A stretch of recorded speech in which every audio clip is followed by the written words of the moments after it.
pengalaman saya, puncak saya ingin bunuh diri itu karena saya kesepian. Saya merasa sendirian sekali. Saya merasa tidak ada orang yang membantu saya. Nah, berdamai dengan kesepian itu yang saya lakukan. Saya belajar untuk menyadari bahwa keinginan untuk bunuh diri itu hanyalah keinginan gitu. Tidak harus dipuaskan.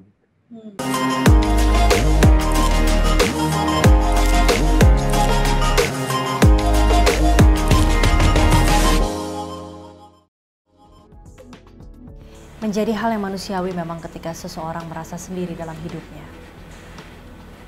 Merasa sedih, marah, bahkan sampai tertekan.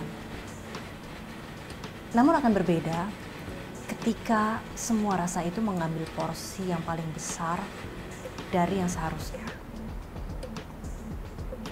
Perasaan negatif tersebut bisa saja berujung pada depresi atau bahkan keinginan untuk bunuh diri.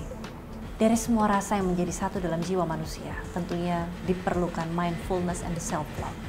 Oleh karena itu, sahabat Marcella, hari ini kita akan langsung ngobrol dan bercerita dengan salah seorang practicing mindfulness, Aji Santoso Putro. Hai Mas Aji, apa kabar? Baik, baik. Ya. Terima Apa kabar, Mbak Marcella? Berkenan ngobrol. Aku alhamdulillah baik dan sehat. Kayaknya kalau ngomong sehat itu harus ceria ya, kayak itu paling penting. Saat ini sehat gitu, aduh. Mas Aji gimana kabarnya selama pandemi?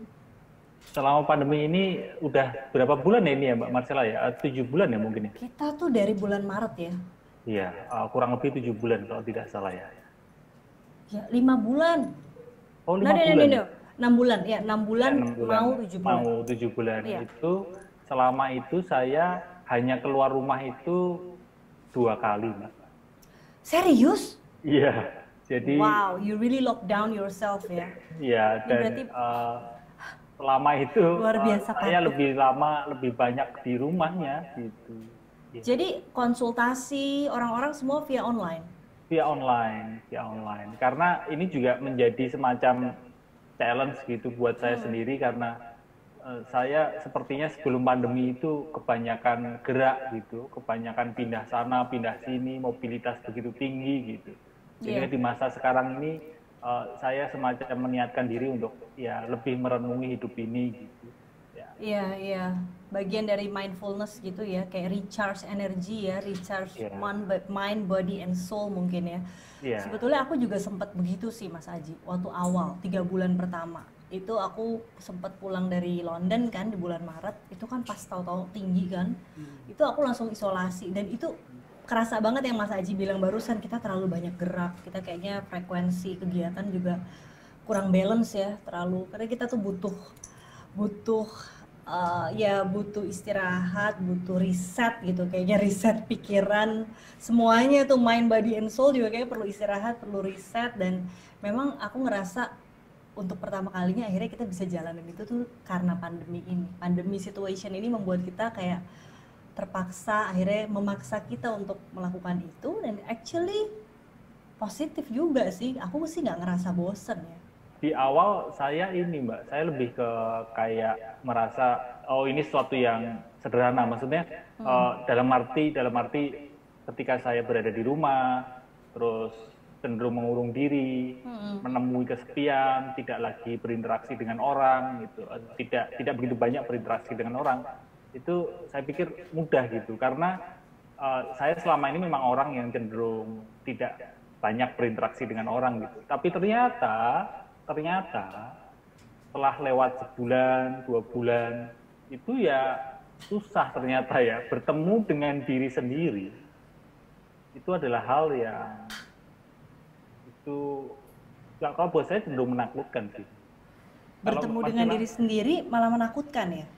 Iya, karena yang saya temui ya, itu kan pikiran-pikiran saya, memori saya, imajinasi saya, gitu. Ada gejolak perasaan yang selama ini belum selesai gitu. Iya, bener juga sih Mas, aku juga merasa kayaknya dengan kita melakukan, it's like meditasi kan sebetulnya ya. Itu jadi kayak kita tuh punya ruang lebih untuk reflect ourselves gitu. Nah, ketika proses itu tuh benar kita jadi kayak akhirnya kita mengingat, kita kayak lebih bisa merasa hal-hal yang mungkin ketika kita sibuk tuh tidak kita rasakan dan tidak kita pikirkan. Nah, akhirnya imajinasi, rasa-rasa yang mungkin apa yang selama ini tidak keluar karena kita terlalu sibuk itu akhirnya muncul. Nah, some of it memang ada yang menyenangkan dan ada yang menakutkan gitu. Kayak ya benar tuh. Nah, itu terkait nggak sih Mas kalau bicara soal refleksi diri gitu ya, terkait gak dengan soal self love and mindfulness gitu. Nah, ini kan dua hal yang mungkin berkaitan gitu. Kalau menurut Mas Aji sebenarnya gimana sih konsep self love ini dan mindfulness itu? Konsep self love sama mindfulness adalah konsep yang sebenarnya begitu luas dan mendalam ya. Tapi di awal ini kita obrolin tipis-tipis dulu ya Mbak Marcella ya. Jadi nanti biar lebih selaras gitu. Kalau saya memahaminya gini, mindfulness itu berarti kita kan meluangkan waktu untuk menyadari pikiran dan perasaan kita. Atau lebih simpel lagi, mindfulness itu kesadaran diri di present moment. Nah, present moment ini kan, present moment di sini kini ini kan muncul pikiran berupa memori, imajinasi. Ini mindfulness kan ya? Iya. Jadi menyadari diri di sini kini, kesadaran sepenuhnya berada di saat ini, di sini kini. Di sini kini. Ya. Ketika kita sepenuhnya berada di sini kini, kan pikiran masa lalu itu kan muncul gitu, ya. Atau bahkan imajinasi, kekhawatiran, ketakutan akan masa depan itu pun muncul gitu. Nah, disitulah kita berlatih untuk menyikapinya dengan lebih bijak. Karena seringkali kalau kita mindless, nggak kalau kita apa Mas Haji?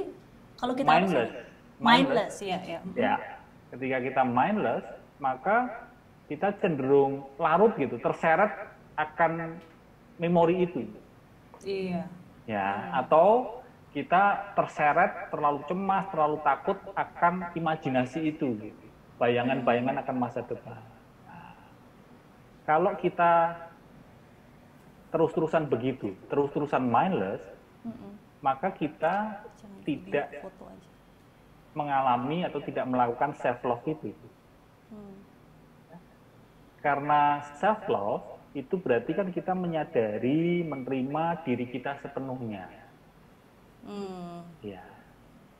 Simpelnya gini. Self-love ya, jadi kita lebih appreciate, lebih menerima gitu ya, mencintai diri kita. Iya, bagaimanapun juga hidup ini kan bukan hanya terdiri dari manis ya. Hidup ini akan selalu ada pahitnya, ya. Bukan hanya soal huri-huri tertawa, tapi juga ada kesedihannya. Nah, self love ini merangkul keduanya, memeluk keduanya. Jadi yang kita obrolin di sini bukan self love yang mungkin sebagian orang memahami self love itu adalah yang seneng-seneng aja gitu.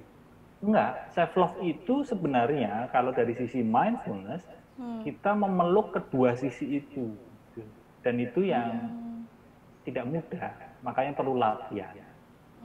Gimana tuh latihannya Mas Haji? Kayaknya perlu juga saya latihan itu. Iya. Saya pun sampai sekarang juga terus berlatih ya. Sesimpel ini loh, sesimpel kita menyadari tubuh kita. Jadi mindfulness ini kan latihannya kan latihan menyadari nafas. Sebenarnya mirip yoga ya sih prosesnya ya? Artinya bagian dari... Iya, kalau yoga kan kita cenderung bergerak ya, ada pose-nya. Meditasi gitu ya? Lebih ke meditasinya ya? Mindfulness itu salah satu latihannya adalah menyadari nafas. Dan menyadari nafas ini cenderung dikaitkan dengan meditasi. Jadi bisa dengan menarik nafas, inhale, lalu sadari, oh saya ini punya tubuh. Gitu.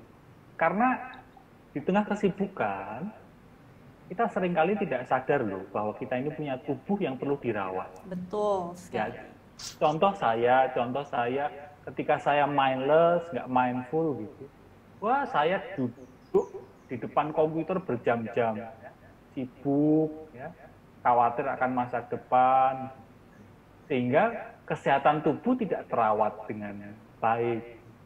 Maka latihannya itu sesimpel sekarang teman-teman yang lihat video ini coba sadari nafas, tarik nafas, sadar, oh aku ternyata punya tubuh ya yang perlu dirawat.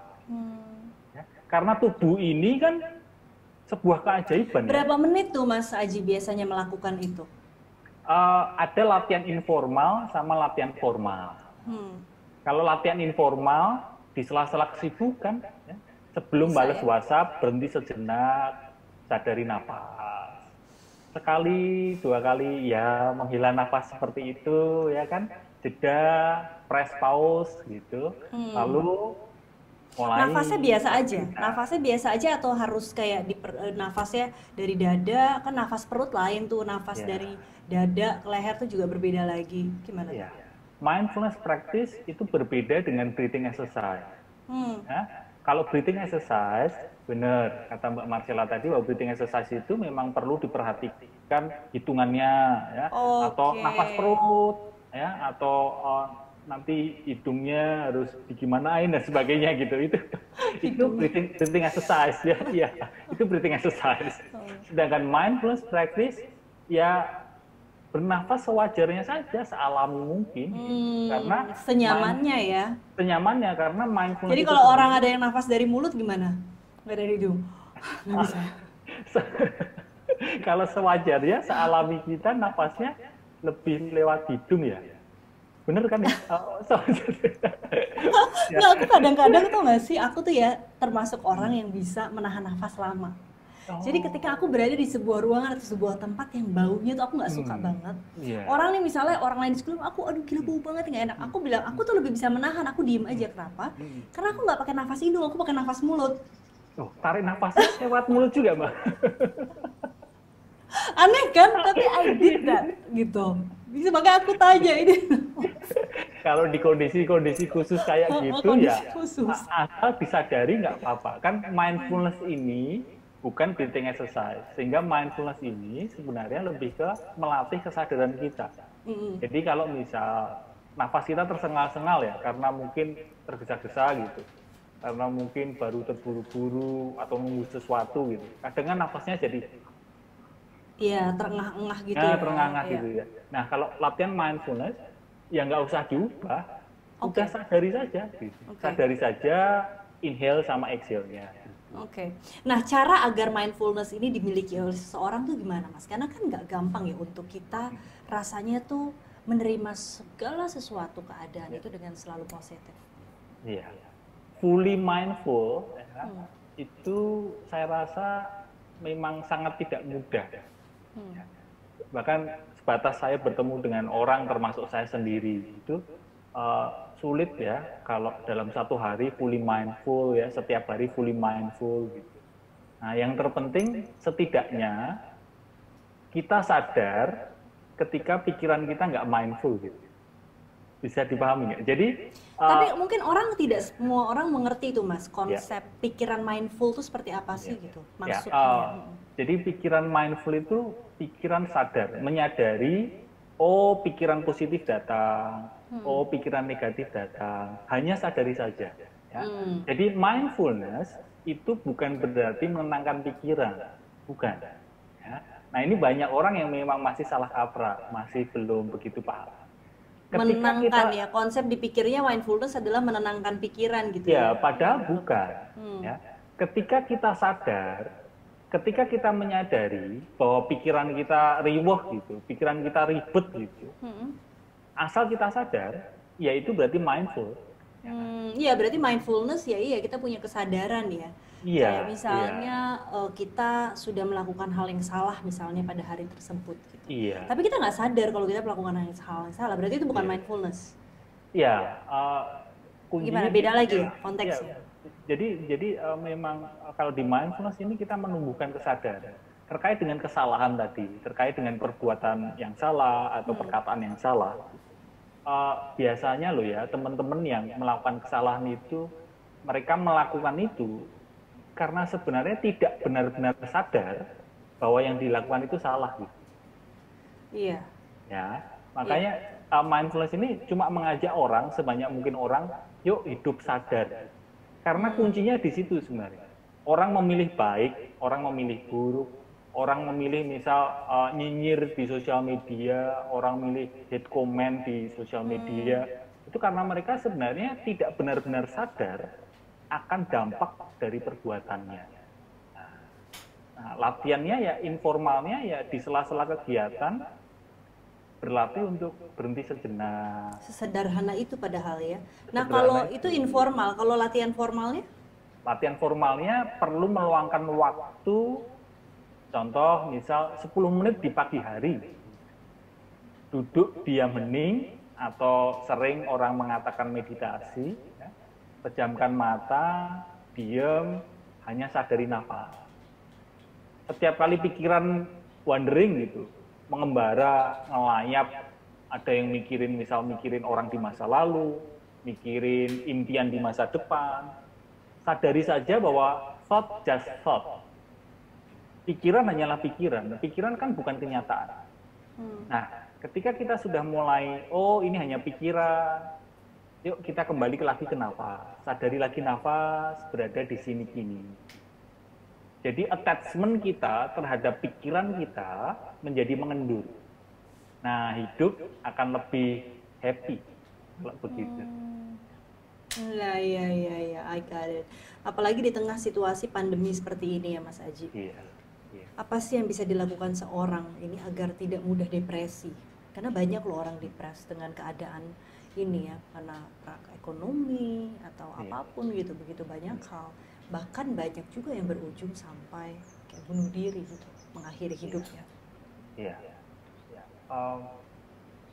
Yang kita perlukan di masa tidak pasti ini, di masa yang serba cemas, ya, kita perlu meluangkan waktu untuk hening sejenak, untuk berhenti dulu. Kita perlu mengajak diri kita untuk tidak tergesa-gesa, ya. Rasa cemas, takut, panik itu tidak apa-apa, ya. Itu manusiawi. Ya. Secara psikologis, kalau kita berada di situasi yang baru, situasi yang serba tidak pasti, perasaan cemas, panik, takut itu tentu akan datang, gitu. Ya, jangan dimusuhi ya perasaan itu ya.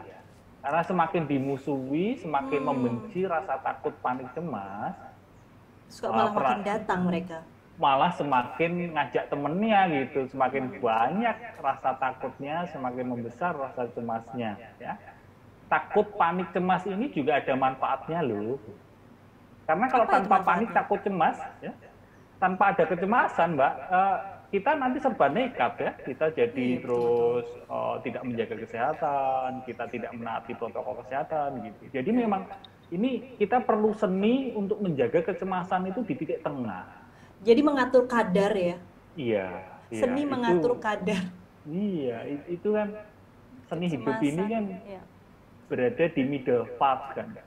Tidak berlebihan, tapi juga jangan terus dihilangkan perasaan cemas itu. Gitu. Ya. Jadi, nah Mas Aji, ya, itu tadi perlu.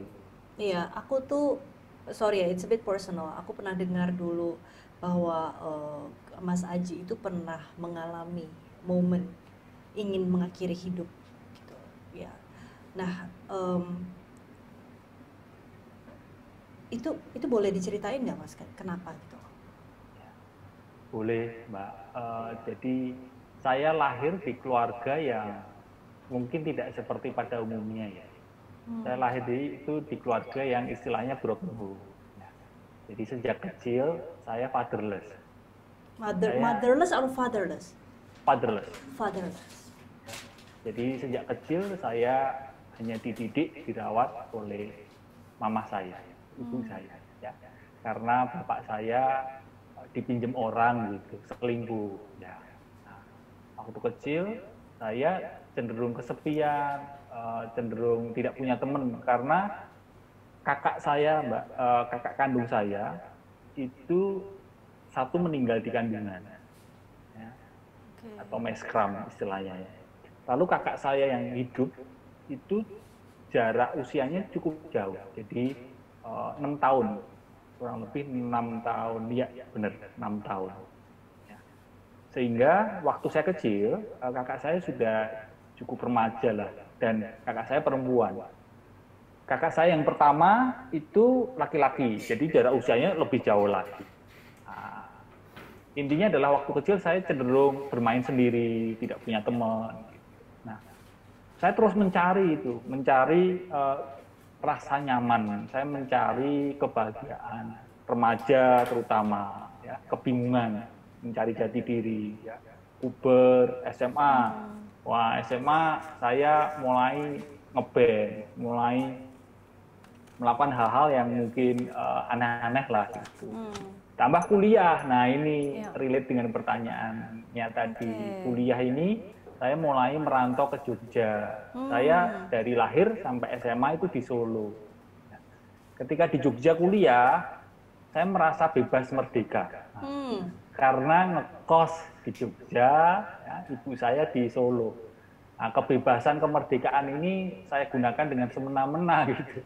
Saya melakukan kenakalan apapun gitu, macam-macam. Nah, tapi di situ saya terbentur, semacam terbentur tembok yang keras sekali gitu. Maksudnya hal-hal yang saya lakukan, kenakalan-kenakalan, hal yang macam-macam gitu, kok ternyata membuat batin saya semakin tidak tenang. Kemarahan saya kepada bapak saya, kemarahan saya kepada keluarga saya, kenapa kok saya lahir di keluarga seperti ini. Kemarahan kepada diri saya sendiri, itu malah semakin menjadi-jadi. Padahal kan saya bermaksud melakukan ini dan itu, kenakalan macam-macam, itu kan dalam rangka untuk mengalihkan diri dari batin yang tidak nyaman. Tapi ternyata ketidaknyamanan batin itu malah semakin membesar. Disitulah titiknya, Mbak. Jadi saya mengalami ya terpuruk lah habis-habisan gitu. Jadi itu latar belakangnya cukup panjang ya, Mas. Tidak hanya berdasar kayak satu kejadian tertentu, tapi memang sudah ada ya kayak semacam impact psikologis ya dari masa lalu, bahkan mungkin masa kanak-kanak gitu ya, Mas Aji ya. Nah, sebagai yang pernah gitu mengalami keinginan tersebut, Mas Aji, cara atau hal apa aja sih yang dilakukan untuk menghilangkan keinginan itu? Ya, waktu dulu itu kan pemicunya ya, meskipun itu rentetan ya, karena itu kan sejak saya kecil, impact psikologis keluarga dan sebagainya, pola asuh orang tua dan sebagainya. Pada waktu itu masa kuliah itu saya mulai putus cinta, patah hati, ya, mulai berpikir soal kondisi keuangan, mulai karir dan sebagainya, pusing jadi satu. Lalu saya terpuruk, saya merasa sendirian. Nah, itu mungkin hal yang perlu kita perhatikan bersama-sama. Rasa sendirian inilah yang saya belajar untuk berdamai dengan rasa itu. Jadi penting sekali ya untuk kita tuh bisa berdamai dengan segala rasa ya yang kita punya. Terutama berdamai dengan rasa kesepian ya, karena pengalaman saya puncak saya ingin bunuh diri itu karena saya kesepian. Saya merasa sendirian sekali. Saya merasa tidak ada orang yang membantu saya. Nah, berdamai dengan kesepian itu yang saya lakukan. Saya tidak menghilangkan keinginan untuk bunuh diri. Tapi saya belajar untuk menyadari bahwa keinginan untuk bunuh diri itu hanyalah keinginan, tidak harus dipuaskan. Ya. Karena kalau saya pernah juga ini, ketika muncul keinginan bunuh diri, lalu saya berusaha menghilangkan keinginan itu, yang ada malah saya membenci diri sendiri gitu. Karena kok saya punya keinginan seperti ini ya, semakin bulung malah, semakin ribet. Nah, ternyata jalan keluarnya adalah ketika muncul keinginan bunuh diri, sadari yaitu hanya keinginan dan nggak semua keinginan harus dipuaskan, kan gitu. Iya. Nah sekarang dampak yang Mas Aji rasakan gitu ya setelah menerapkan konsep mindfulness dalam kehidupan Mas Aji itu gimana? Ya hidup masih pahit ya kenyataan. That's life, that's life. Ya. Hidup masih pahit atau hidup ternyata tidak bisa lepas dari kepahitan, tapi ada manisnya juga. Iya. Jadi saya sekarang pun bukan berarti terus jadi manusia yang serba happy, bukan jadi manusia yang layaknya seperti lebih dibandingkan yang lainnya. Saya tetap manusia biasa. Saya juga merasakan sedih, saya merasakan kok hidup kok begini banget ya gitu. Cuma dengan mindfulness saya sangat terbantu untuk lebih kayak semacam pikiran-pikiran yang muncul, perasaan-perasaan yang muncul itu attachment-nya mengendur gitu. Kalau dulu mungkin pikiran, perasaan itu kayak beneran serius sekali gitu. Tapi sekarang dengan mindfulness ini jadi lebih santai ya, lebih rileks gitu ya, menyikapi segala perasaan yang ada yang hadir di dalam tubuh atau pikiran gitu. Iya, pikiran, perasaan akan menghadirkan negatif ya, tidak bisa selalu positif. Ya. Pikiran negatif, perasaan negatif akan tetap datang, hanya saja hubungan saya dengan pikiran negatif, hubungan saya dengan perasaan negatif itu ya baik-baik saja gitu. Baik-baik saja ya. Iya, lebih bisa mengkontrol ya, menguasai gitu. Iya, lebih santai itu tadi. Saya tidak musuhan dengan pikiran negatif. Dan semua itu kuncinya ternyata di pikiran ya, Mas. Iya. The one yang take control gitu untuk keputusan-keputusan itu pikiran berarti. Iya, ditambah dengan pikiran itu sendiri sebenarnya yang membuat kita tidak happy. Ya, ini hal yang menarik ini. Ini pertanyaan yang bagus sekali dari Mbak Marcella bahwa pikiran yang mengontrol hal tersebut. Tapi di sisi yang lain, pikiran jugalah yang membuat kita menderita. Jadi kita tidak bisa menerima kenyataan karena pikiran kita. Contoh begini, misal biar lebih simpel ya. Misal saya mengalami putus cinta. Zaman dulu saya mengalami putus cinta. Ini mungkin relate dengan teman-teman yang nonton gitu, pernah mengalami putus cinta atau patah hati atau kegagalan. Kenyataannya adalah ya berpisah, ya patah hati, ya gagal. Udah titik aja kenyataannya itu. Tapi pikiran kita lah yang bikin itu menjadi drama, kan? Pikiran yang terus misal jadi dramatisasi, jadi kita harusnya acceptance-nya tuh segini aja gitu, bisa santai, tapi kita over dramatic gitu menerima. Jadi over dramatic tuh jadi reaksi sebetulnya ya. Reaksi pikiran dari memunculkan memori, misal ingat zaman dulu atau memunculkan kekhawatiran masa depan gitu. Ya memang begitulah pikiran. Ya, dengan latihan mindfulness kita bisa tidak terlalu just thought gitu. Jadi jangan terlalu percaya pikiran kita sendiri. Jadi yang kita percaya apa kalau bukan pikiran hati, hati nurani? Beda lagi tuh hati nurani dan pikiran, it's a two different thing kan? Iya. Kadang bingung nggak sih membedakan ini insting dari hati sama pikiran gitu? Iya. Selama pikiran kita masih ramai selama pikiran kita masih penuh, kita nggak bisa dengerin hati ya. Intuisi, insting crowded itu, kayaknya. Iya, masih jauh lah.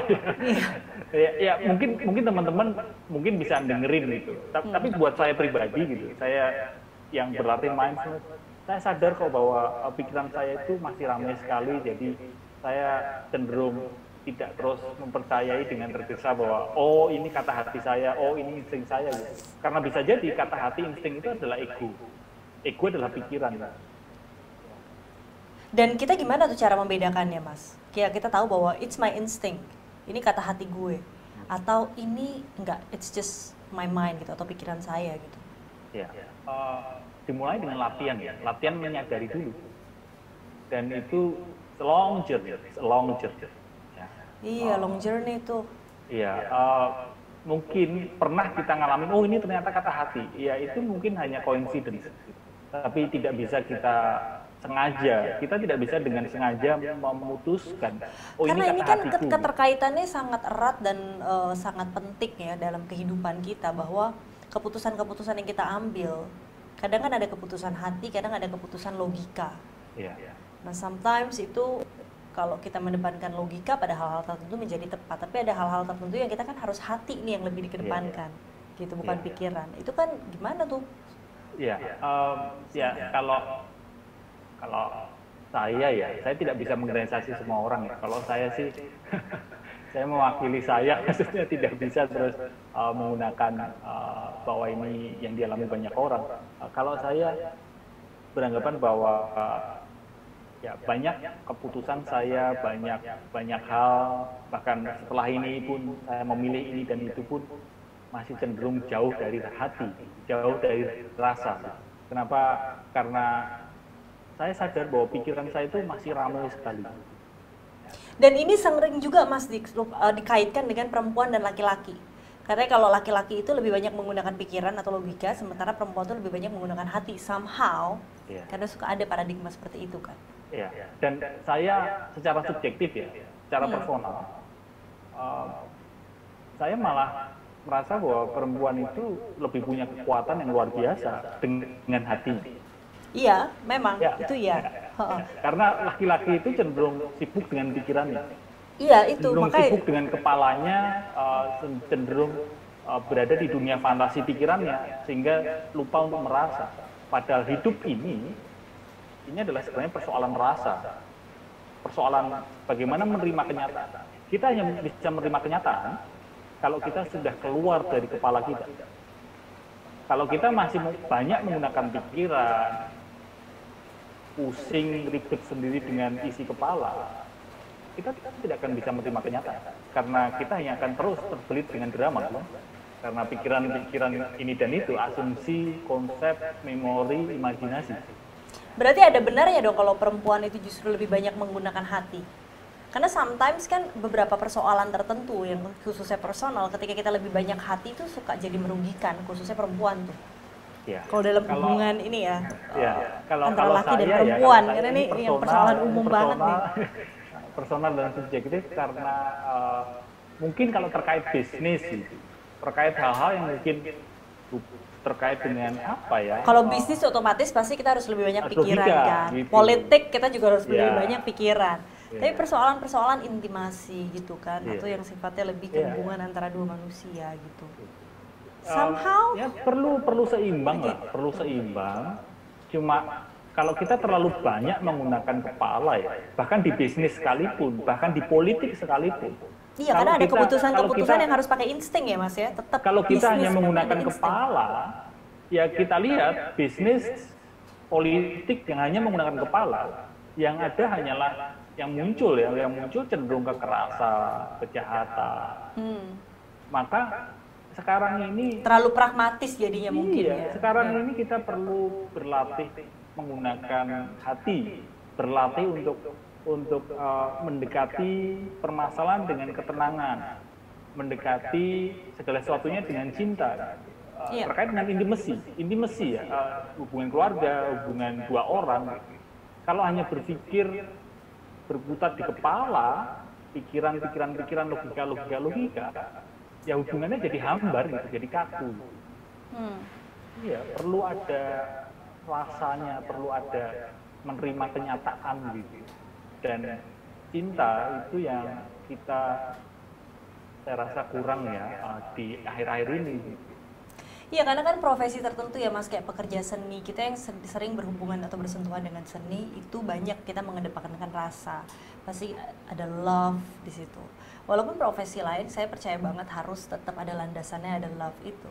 Hanya kan profesi-profesi tertentu gitu kayak lebih banyak kayak penting sekali ya mindfulness ini untuk para mungkin politisi, mungkin kayak kerjaan yang lawyer, yang kayak gitu-gitu tuh kayaknya penting keseimbangan itu ya supaya artinya mungkin kalau misalnya semua seperti itu bisa menurun nggak sih angka kayak korupsi, kejahatan dan lain sebagainya? Saya percaya itu bahwa kita perlu berlatih untuk be mindful, untuk berlatih untuk menenangkan diri kita sendiri ya, bukan menenangkan orang lain, bukan sibuk berinteraksi dengan orang lain, bukan berusaha memimpin orang lain atau mengendalikan orang lain, tapi langkah yang sepertinya perlu kita lakukan dulu adalah memimpin diri kita sendiri.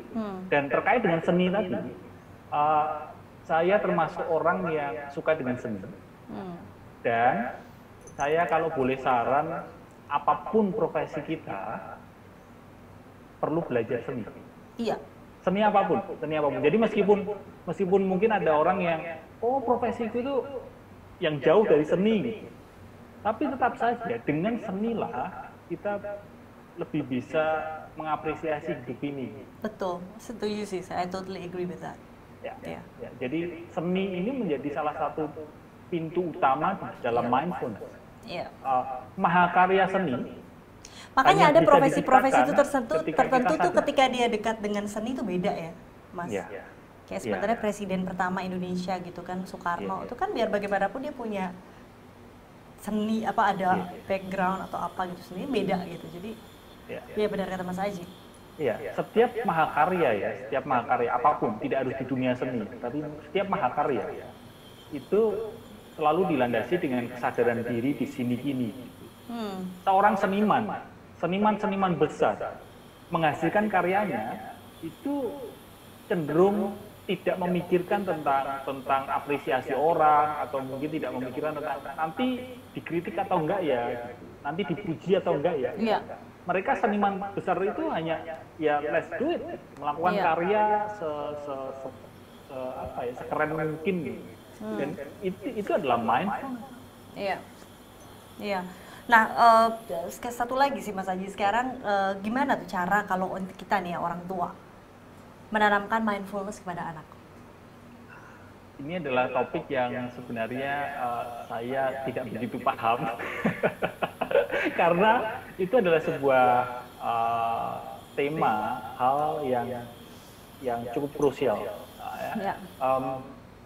Kenapa? Karena hubungan orang tua dengan anak itu hubungan yang kompleks, hubungan yang kompleks. Terutama ibu dengan anak itu adalah hubungan yang kompleks sekaligus sangat indah sekali. Cuma mungkin kalau saya boleh saran, sebagai orang tua kalau ingin ngajarin anak yang mindfulness, dimulai dari diri sendiri dulu. Karena anak, terutama anak-anak yang masih kecil, mereka cara belajarnya adalah dengan copycat, dengan teladan. Jadi bagaimana kita bisa ngajarin anak-anak mindful kalau diri kita sendiri tidak mindfulness? Maka mulai kita sebagai orang tua berlatih pelan-pelan mindfulness, berlatih untuk tidak tergesa-gesa. Paling tidak kalau anak rewel, kita tidak tergesa-gesa untuk membentaknya. Kalau anak misal tantrum, misal apalah bisa melakukan hal-hal yang konyol gitu, kita sebagai orang tua belajar untuk memahami kondisi anak. Karena hanya melalui understanding, maka akan muncul compassion. Dan itu memang PR yang tidak mudah. Iya, PR tidak mudah sih, tapi benar banget sih itu. Apalagi kadang kita apalagi kita orang tua bekerja yang hektik gitu kan. Ketika kita lelah, terus anak kita at the same time tantrum gitu, itu kan kadang memancing emosi ya dengan lebih mudah gitu. Jadi understanding sih ya, kita coba melihat dari sisi yang kenapa dia seperti itu. Jadi kita lebih punya pemakluman mungkin ya untuk juga jadi kita nggak jadi emosi meresponnya.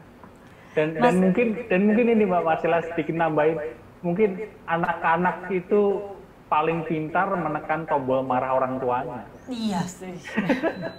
Ya itu memang sudah kodratnya mungkin. Mungkin tugas mereka ujian sabarnya orang tua. Ya salah satunya mungkin anak. Ya orang lain itu kelihatannya nggak tahu tombol marah gitu. Tombol marah kita di mana itu nggak tahu gitu. Tapi anak itu selalu pinter gitu ya, menekan tombol. Iya sih, ya berarti kita sekarang saat ini harus mulai menyadari bahwa itu memang bagian daripada kodrat atau tugas anak untuk mengetahui dan menekan tombol marah orang tua ya sih. Sparring partner lah ya. Sparring partner, jadi orang tua itu ya ujian lo gitu kan. dites gitu.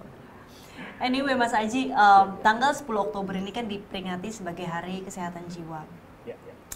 Nah, kalau menurut Mas Aji, jiwa yang sehat itu bisa diukur dari mana sih gitu? Karena seperti yang kita tahu, kan orang yang selalu penampilannya gitu terlihat ceria juga artinya belum tentu mereka tuh bahagia hidupnya ya selalu.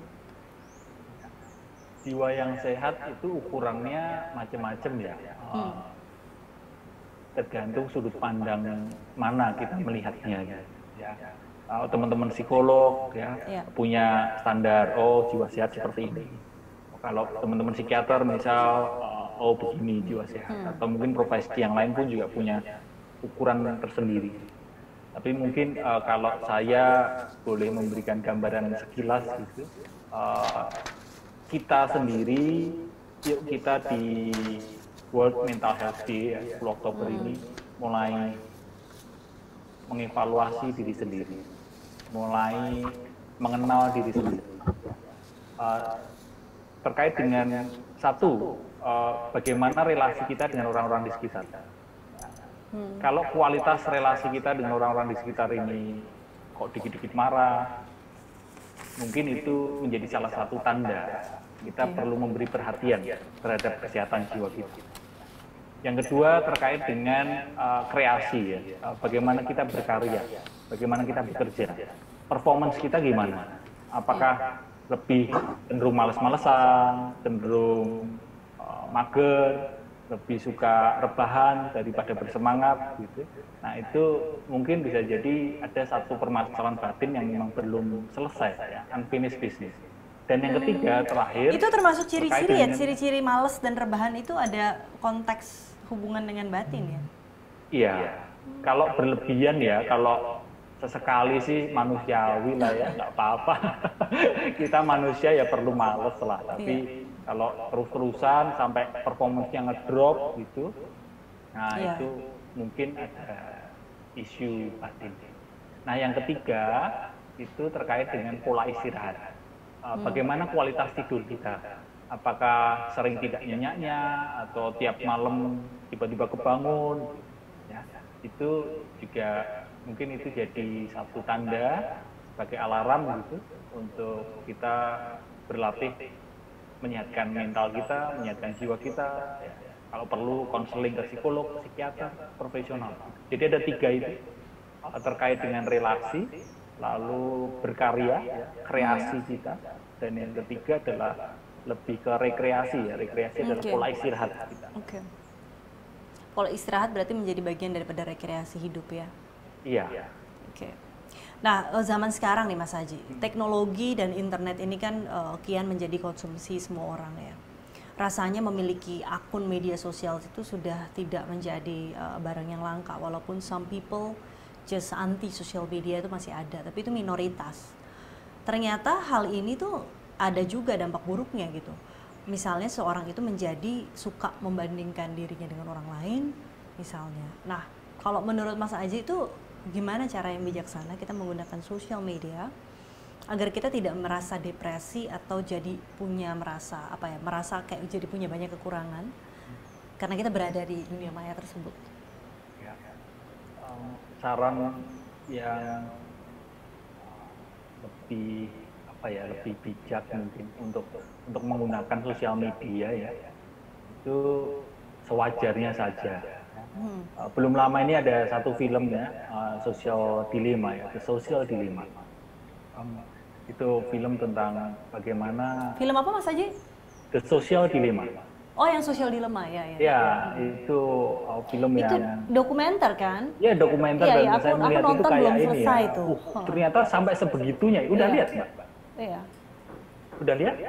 Udah lihat tapi belum selesai. Dokumenter kan di salah satu OTT. Iya.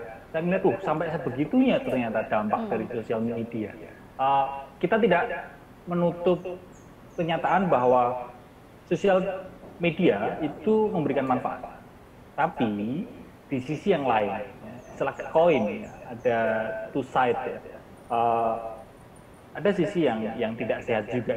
Jadi ya tidak harus terus anti, tidak terus menghapus sosial media, itu langkah yang mungkin tidak harus dilakukan.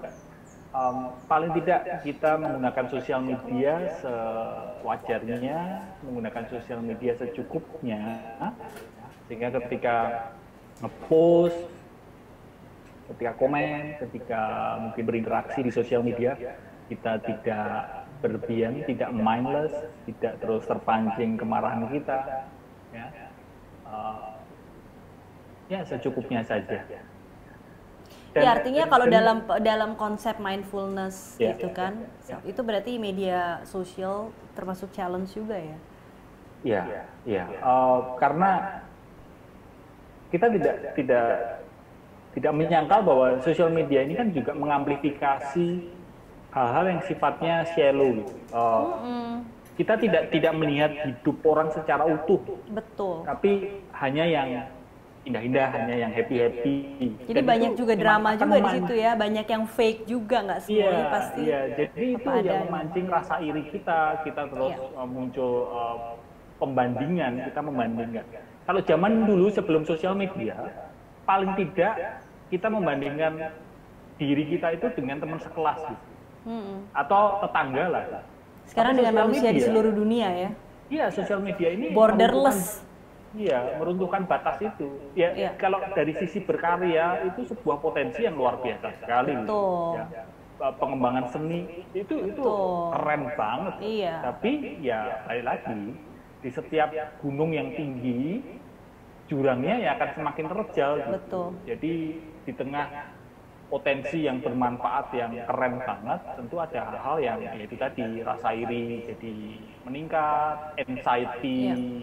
Jadi di mana-mana. Iya, betul. Nah, Mas Aji, tips ya agar seorang itu tetap konsisten dalam menjalankan pola hidup yang mindfulness, apalagi di tengah kondisi sekarang ini, pertumbuhan teknologi dan lain sebagainya. Iya, langkah paling simpel ya sebagai tips adalah sebelum melakukan apapun berhenti sejenak. Sesimpel itu sebenarnya.